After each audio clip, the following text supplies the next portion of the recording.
دعائیں قبول ہو جائیں.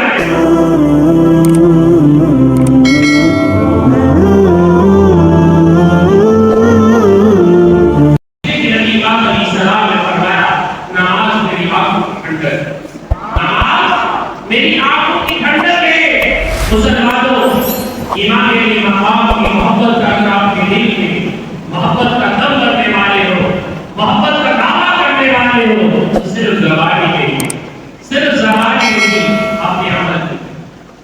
وہ عمل کے ذریعے کیا ہوگا؟ آپ نے اپنی نماز کی پابندی کرنی ہوگی. دوسرا، اللہ کی آیت کا قرآن کو پڑھنا ہوگا.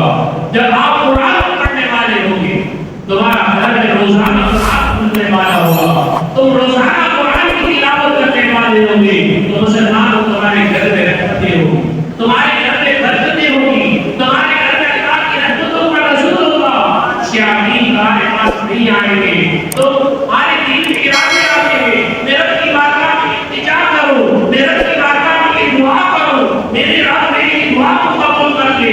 تو چاہتے ہو کہ دعائیں قبول ہو جائیں تو پاک قرآن کو پڑھو. اور یہ جو ارادہ دل میں پیدا ہو رہا ہے، یہ قرآن پڑھنے کی وجہ سے اللہ تعالیٰ تمہاری ارادوں کو پورا کرے گا، تمہاری امیدوں کو پورا کر دے گا، تمہاری تمناؤں کو اللہ اس قرآن کی برکتوں سے پورا کر دے گا. اس لیے کہ آپ اللہ کی نعمت کے ساتھ سے محبت کریں، اس کو بار بار پڑھ رہے ہو، اس لیے محبت کر رہے ہو کہ ہمارا رب ہم سے راضی ہے. سامنے محترم، قرآن پڑھنے کا مقصد یہی ہے اس کو بار بار پڑھا جائے، اسے سمجھا جائے، اس پر غور و فکر کیا جائے. جب آپ قرآن پر غور و فکر کرنے والے ہوں گے، قرآن